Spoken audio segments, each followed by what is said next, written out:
Chair. That also means we can make sure everybody can see what's going on. Is the dog in your way? Look, it's undoubtedly it is a warm period of time in the mountains at the moment. We will get some decent questions going here, I hope, probably from you guys more than me. And we'll get some info out. We won't do it for hours though, because I know people are slowly cooking in their seats. Look, Ryan, we greatly appreciate having you come to visit the weekly run. I pretty standard rely on, Dr. Google for my background information. Look, the first thing that struck me when I was having a quick squeeze through in some of the videos particularly, was one that references Ryan Sands, the world's craziest runner. Can you tell us a bit about, do you think you justify that title, and what sorts of things might contribute to people having the belief that you may be the world's craziest runner? Yeah, I guess it's all relative. I wouldn't say I'm the world's craziest runner. I think there are a lot of guys out there doing some pretty crazy stuff. But yeah, I guess I've been lucky enough to do stuff like run in the Amazon jungle, or run across the Himalayas, or I guess like run 100 milers and 100 Ks and travel all around the world. I guess there are times I've thought it's pretty crazy and stupid, but most of the time I've really enjoyed the experiences and just being able to do some really cool stuff. Look, I'd really like to explore some of that adventurous stuff like the Himalayas you've just mentioned. But I guess before we touch on that, some of the things people here I think might be quite familiar with. Look, your list of achievements is extensive beyond being able to even start to touch on how many events you've won and done very well, set records, fastest times. I think the people amongst us probably would be most familiar with the fact that you've won UTA at one of our local events here, that you're a winner of Western States, because it's probably close to the most recognised event in the world up there with UTMB, and Leadville as well, which I hadn't realised, I must say, that you've won that as well, and in the Four Deserts races. In regards to our event here, the UTA event now, previously of other names, how does it compare? You've travelled the world, you've raced it. What are your experiences on what we would probably like to call our local event? And what are the best parts of the course for you?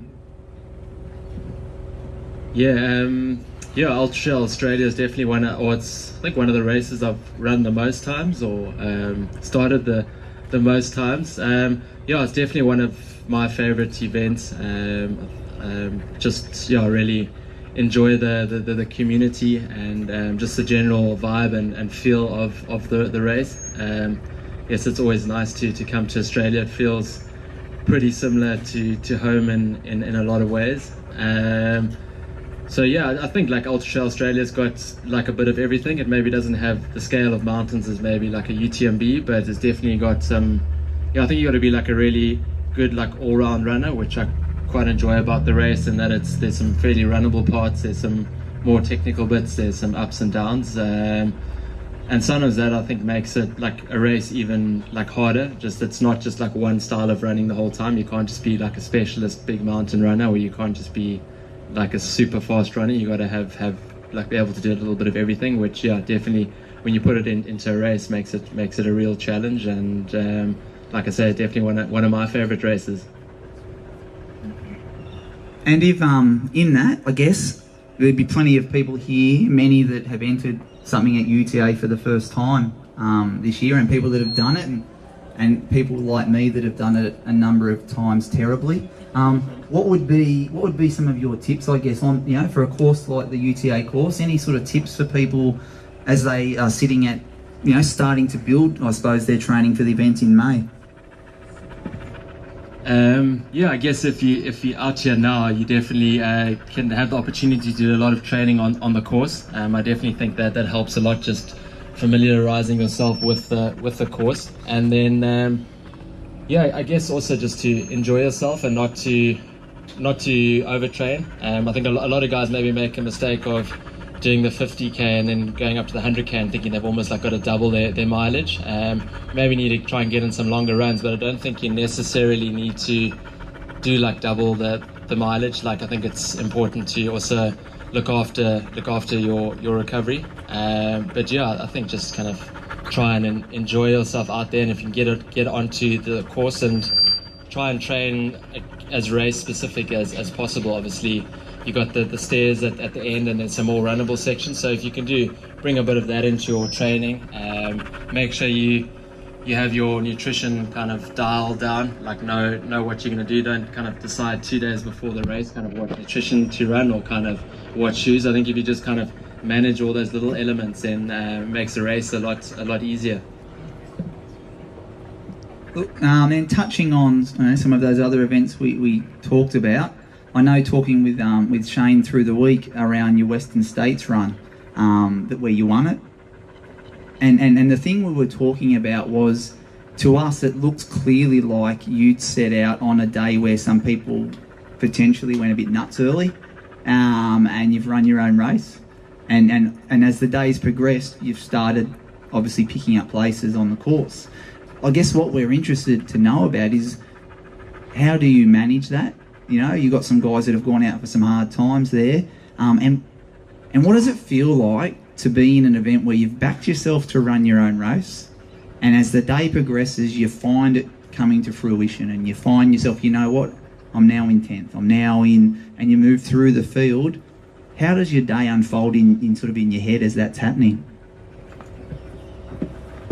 Yeah, I think with a 100 miler you do need to run your own race, and yeah, Western States, Jim Wormsley went out really fast, and I think about after 30 miles I was in second place and kind of ran most of the day on my own, but I did get reports that I think it was at Robinson Flat or the aid station afterwards that was at like 35 or 36 miles that Jim was already sitting down. And so I realized he had maybe gone out a little too hard, and I knew he was wanting to run a really fast time. So I guess that almost made it easier that he was so far ahead. I just kind of completely forgot about him and realized like he was either going to do something really spectacular or completely blow up. Luckily it was the latter, and I've managed to pass him. But yeah, it kind of, for me it was that one race I always dreamed of winning, and it was really cool to be able to pull that off. Yeah, it was pretty tough after passing Jim. I definitely kind of got a rush of adrenaline, and then realized you still got like another 40 miles to go, or kind of a long way, and the last 20 miles are quite tough. Also, I think with about 10 miles to go, I've got some incorrect splits from Brian from Iron Far, that Alex Nichols, who was in second, had like closed 8 minutes on me in the space of 2 kilometers, which I didn't know how that was possible, and I completely panicked. But luckily that I did find out a few kilometers later that was incorrect. But I guess with any ultra, it's often just trying to run your own race. Obviously easier said than done. You have to kind of gauge how the people are doing around you, but it's also just running to your strengths and trying to not kind of, if you're feeling tired, back off a little bit and try and recover, especially a race like Western States. I'm sure it's all the same as kind of running to tonight. If you run yourself into a standstill, there's like no way of coming back. You have to just kind of be honest with yourself and back off when you need to. I guess then, from that extensive list of other events that's on your record there, you know, a lot of, again, these are the events that people here are probably quite familiar with. There's some there that are probably less familiar. What are some of your more memorable events that you've been involved in over time, that people might like to hear about, and it might even trigger in them, an interest to find a bit more about it, somewhere around the world to get in, and what is it that made those events such a special sort of place to be running in? Yeah, there are definitely quite a few. Like it's always hard to kind of say what's your favorite event or what events you enjoy, but definitely like Chile stands out. So I've been lucky enough to do an event, the Patagonia International Marathon in Torres del Paine. Just that was like incredibly beautiful and just really spectacular. Also, when I was doing the 4 Desert series, I did the Atacama Desert. That again was pretty epic to be out there. And then I guess like a few events that stand out. Maybe I did the jungle ultra marathon, which was in the Amazon jungle. I was quite new to ultra running or running then, and I kind of got into a bad habit of just kind of signing up for races without kind of figuring out kind of what it was about. And it was only kind of when I got there that I realized that there was going to be a good chance that I might not get out here alive. Just in the Amazon jungle, like I thought you get big snakes in Australia and South Africa, but Amazon jungle, they're like five times the size, the spider, like everything's just much bigger and 10 times more poisonous. There were even some trees that if you scraped yourself on the bark, you could potentially die. So I guess I was pretty lucky to get out there alive, and that was also just like stupid, humid and hot. Yeah, I guess trying to think of other events. I remember when I was writing a book, and like memories that stand out are often not like a Western States win, but kind of running like in South Africa. There was like a local charity that had a dog race. You could run with your dogs. So my dog's called T-Dog, and kind of we ran a race together. I was like 4 Ks, but she got a bit tired after 3 Ks and wanted to stop, so I had to pick her up and run the last kilometer. But that was like pretty cool. Just having those like different experiences. Was it 2 years ago? I got the chance to do a burro race in Fairplay, Colorado. So that's when you run with the donkey, and you have to pull the donkey. That was quite a unique experience. Quite humbling in a way, because obviously the local guys that kind of can communicate a lot better with donkeys did well. I did it with another Salomon teammate, Max King, who's fairly competitive and really fast, and he thought he was gonna shoot lights out. He came in second last or last, and he came in the dark. They nearly were gonna get the search and rescue out for him. I think like in the video, which I just remember they got like a drone shot of him trying to pull the donkey along and getting really frustrated, and the donkey just took off down the mountain and was just dragging him. So yeah, I guess stuff like that stands out. I think that's about it. I guess what you're talking there too, I get a real feel, and it comes out in some of the recent things that you've had some publicity in having done, that there's a real seeking of adventure in what you're looking to do.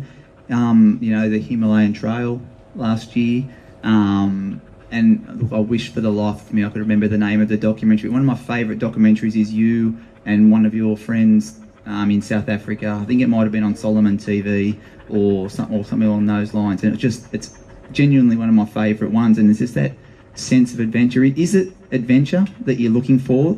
And can you tell us about some of those non-events, FKT type things that you've done, and what you get out of doing those things? Yeah, I think the thing I love about trail running and why I started it was the adventure. My first kind of ultra was the Gobi Desert Race, and again I entered that not really knowing what it was about. I didn't actually even know where the Gobi Desert was, to be honest. Again, kind of figured it all out once I'd entered, but it was just, I guess, that kind of adventure and the unknown. So that's always been kind of part of me, and I've always enjoyed kind of mixing up some kind of free running or FKT projects with racing. So yeah, I've been lucky enough to do a few cool things, like running in the Fish River Canyon, ran across the Drakensberg Mountains in South Africa. So it's kind of the main mountains. It's like 210 kilometers, but there are no trails, and it's super remote. It's kind of, you get up onto the Scarpa, and it's still one of the most epic places I've been, just in terms that I don't know what the opposite of claustrophobia is called, but it's almost like you freak out because you just so exposed. Like we've been like kind of struck by not struck directly by lightning, but the lightning hits and the static actually like shocks you, like the ground starts crackling around you. So that was pretty epic. And then more recently, last year, Rainer, my friend from South Africa, and I did the ran the Great Himalaya Trail, which was pretty epic. I think I'd always dreamed of doing it. It was something I always wanted to do, and I guess I felt like after winning Western States, like the timing was now. If I didn't do it, then I was kind of always going to be talking about it. So yeah, Raina and I like planned it, and I think when I first thought of the idea, you kind of get this romantic idea of these big Himalayan mountains, and it's going to be like really pretty and epic. Which there were parts where it was, but a lot of it was kind of pretty ugly and tough. In the sense that just when we started, that had a really late winter, so we I had to, like, the navigation was really difficult. Raina got frostbite.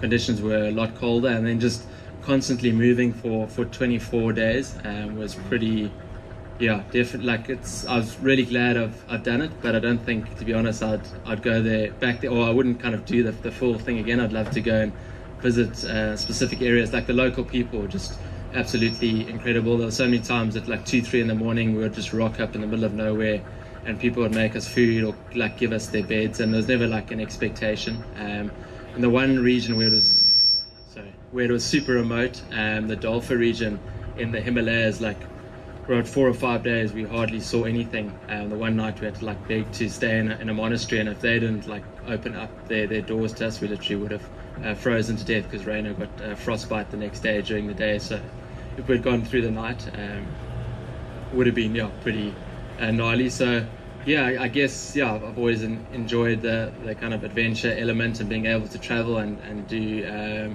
new things. Super. And I guess from there, looking forward, I know from our brief conversation earlier that from here you're off to New Zealand, and you've got a couple of days around the South Island, and then you're up for Tarawera. You've run that once before. How's your head going into Tarawera? Sort of, you've got some goals in mind there. I'm sure that your goal is to win it. Some goals in mind, and looking beyond that, have you got any plans into 2019, either events or adventure-based activities? Looking forward to Tarawera. It's pretty early on the season, but I took it pretty easy in December and Christmas, but the last few weeks have been I've had some good training. So looking forward to the race, and going to use it as a kind of Kickstarter race. For kind of main goal for the first half of the year is to go back to Western States. So really excited to be back there again. And then second half of the year I still have to kind of fine tune, but I'm doing another project along the Skeleton Coast. So it's just above South Africa. There's a country called Namibia, and I'm going to run like 700 k's along the coast there. So looking forward to that. Is kind of kind of quite similar to, or it's a lot of like soft sand and sand and a lot of coastline. So it's kind of going back to my roots a little bit, kind of where I started with kind of the desert races. Did a run in the sand the other day, and kind of maybe regretted my decision a little bit, but quite excited about that. It should be cool, and just kind of again doing something pretty unique. Just got to fine tune one or two things. Like, they're a little bit worried the desert lions have moved back in along the coastline. So just still got to kind of figure that out a little bit. But the national authorities have said that the lions are tagged now, so I should know roughly in what area they are. So hopefully I don't get eaten. Super, just a casual 700 kilometres wrestling lions on the way. Sounds like a sensational couple of days out. Look, I guess at this point I think it'd be great to get some questions from the crowd here. I'm sure there's lots of people with things they'd like to know about. Is there anyone? Absolutely. I'm interested to know, clearly you would have encountered some hard times out on the trails. What words or thoughts get you through and out of those difficult places?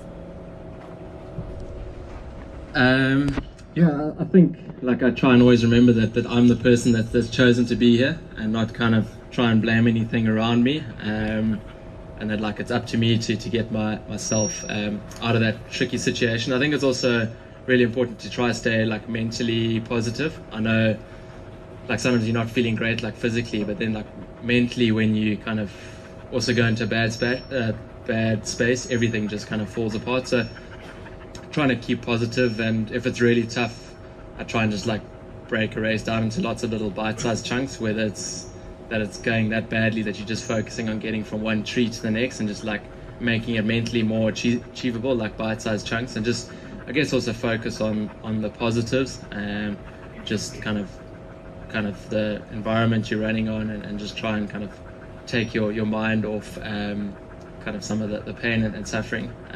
I find that helps, but I think mainly just to try and really kind of mentally stay positive, and kind of, I guess you're the only person then that can get yourself out of it. And also I've realized that often, like, the further you go into an ultra, often the kind of deeper your lows are, but the higher your highs. So it's just kind of really trying to find that next high again. I noticed a touching photo, and you don't have to answer this if you don't want to, but you're sitting on your father's shoulders.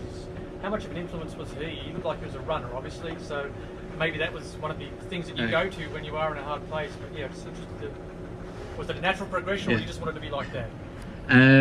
Yeah, I think in South Africa with comrades, and then also Two Oceans.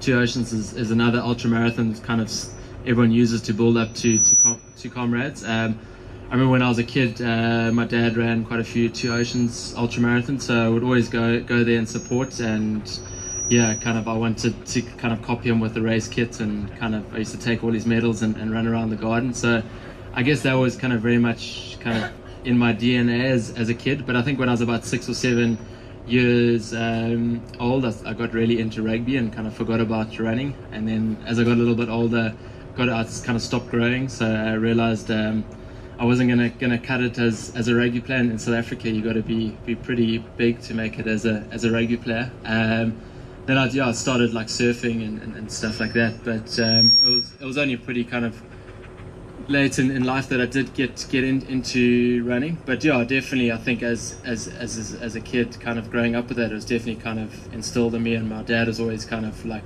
a massive supporter for me.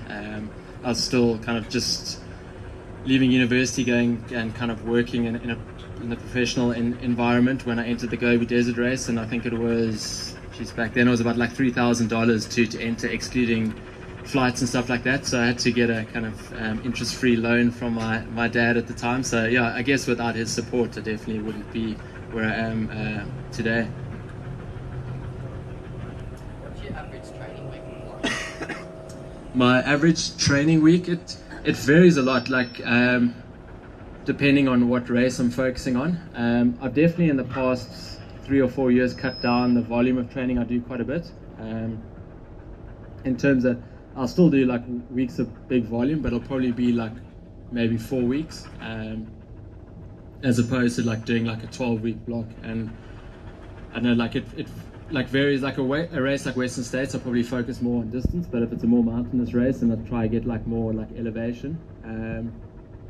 And I think kind of training like anything from 15 to like 25 hours, maybe sometimes like if you're in Europe and you're kind of doing a big training block, sometimes you're maybe out there for like 30 hours. But I definitely yeah, I'd say on average between like kind of like my entire year, probably like I'd say between 12 and 15 hours. I think like where I am now, like I've been running ultras for about 12-13 years now. It's like I think being consistent is more important, and I'd rather be like consistent throughout the year and not break down, and then before a bigger race maybe get like 2 or 3 big weeks in. Like with Tarawera now, I got 2 kind of just over 100-mile weeks, and that was kind of my 2 big weeks. I would have ideally probably liked to get 1 or 2 more in, but just kind of being early on in the year, it didn't work out that way. So I kind of try not to get too hell-bent on just like hitting numbers and big volume. I think also just trying to like be sustainable. I think it's important not to do too much. I think you can do really high volumes of training, but you kind of get away with it for 2 or 3 years and then end up getting really badly injured or just kind of fading away. So yeah, for me, I kind of love the sport and I want to be in it for kind of as long as possible. So I think kind of being more kind of not going over the top is the right thing. And then I also do quite a bit of cross training. a lot of mobility and some strength work. Again, I've kind of gone through phases. I'm trying to be like more consistent now, not like do like lots of super like strength stuff. I just find it kind of takes it out of me quite a bit. So just again being a little bit more kind of just a little bit more moderation seems to help, and just kind of keeping a good base. Someone from Facebook wanting to know, Matt Baker, who is the funniest person you've run with or against? Funniest person I've run with or against? Maybe Mael. I don't know where he is. Yeah, I'm trying. Yeah, I guess there are quite a few people that stand out. Yeah, put me on the spot. I'm trying to think. I don't know. I guess even like guys like Killian he's pretty cool. Like he's got quite a sense of humor when you get to know him a little bit, and he's kind of like one-on-one, or he's in like a smaller environment. So I think it's been cool to get to know some of the elite guys, and just kind of when they're more relaxed, and kind of see they kind of are human and pretty relaxed. Someone like Anna Frost is really cool, and someone I spent a lot of time with. I guess on that, you've touched on a name that everybody knows and recognises in Killian. If he's on his game, is he genuinely in a league of his own, or do you think he is beatable, day to day around? And does he live in that world that we hear that he lives in terms of ability, sort of thing? Killian's like a phenomenal talent. I think it's like 4 or 5 years old, and he kind of crossed the Pyrenees with his parents. His dad's a mountain guide, and he's just kind of grown up in big mountains. I think like his achievements are like incredible, and I don't think many people will ever, or I don't think anyone will ever come close to them. I think the sport has progressed, and runners or ultra runners or trail runners have to be a bit more specialized. So I think like runners in races that aren't like big mountain races and a little bit more kind of more runnable and stuff probably don't suit him as much now. So I don't know if you'd I don't know if you'd go back to like a race like Western States or something like that, where I think kind of definitely could go back and win it, but I think it would be a lot maybe tougher for him. But where like a race like Hard Rock, if he goes there in good shape, I think would be pretty tough to beat him. Broken, Yeah. But I guess it's seen like with Francois beating him at UTMB. I think they're both just as well prepared. So I do think he is beatable. But when it comes to big mountain stuff, he's pretty much in a league of his own at the moment. When you're travelling and going to do races and courses that you don't know, how do you manage that in terms of time? Like, do you always try to get there in a lot of time to train on the course, and then how do you sort of manage that for the race? Yeah, it's always a tricky one. Like going out to a race beforehand, do you try and like run the whole course and kind of not taper as much, or do you kind of try to get there a little bit beforehand, or like get there kind of with enough time to run the course? I do think kind of getting some course knowledge definitely helps. So being able to get out on the course, even if it's not the entire course, just maybe running key parts of the course is important. Maybe kind of some early parts of the course, obviously looking at the profile and stuff, some key parts in the race, and then maybe the end part of the course. I think that definitely does help. But yeah, I've always like tried to get out to, especially races I'm doing for the first time, get out there in advance, just to I guess just to kind of get a feel for the course, and just kind of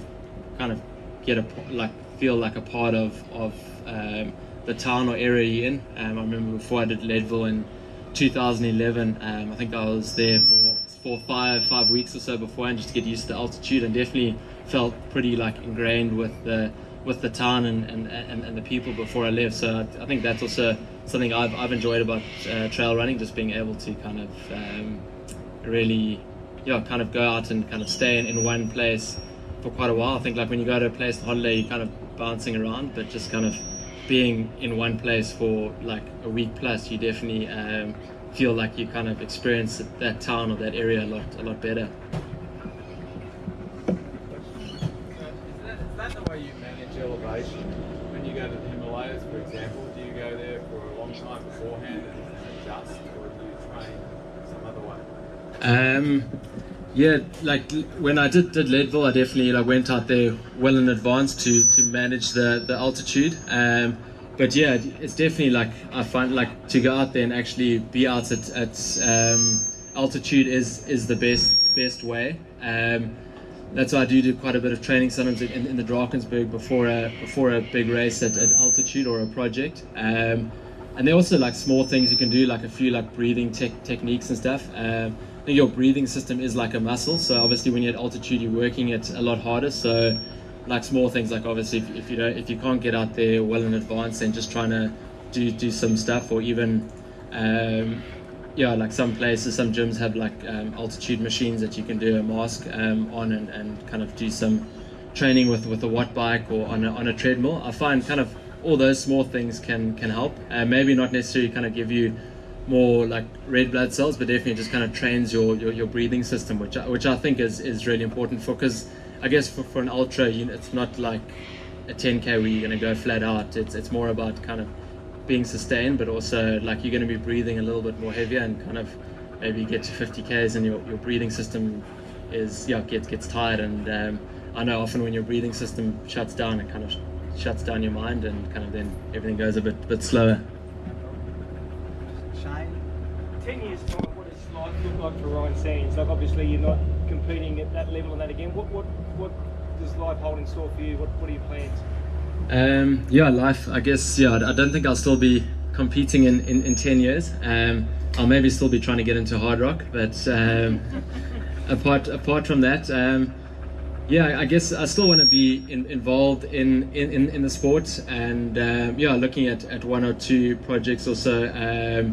Obviously, like really passionate about South Africa and Africa, so there's I've got a bunch of cool opportunities to get involved with some kind of charities and foundations there. So that's kind of one part of me would like to kind of give back a little bit more, and then also I guess being able to work with a brand like Red Bull. I'm busy trying to kind of pitch an event kind of concept to them.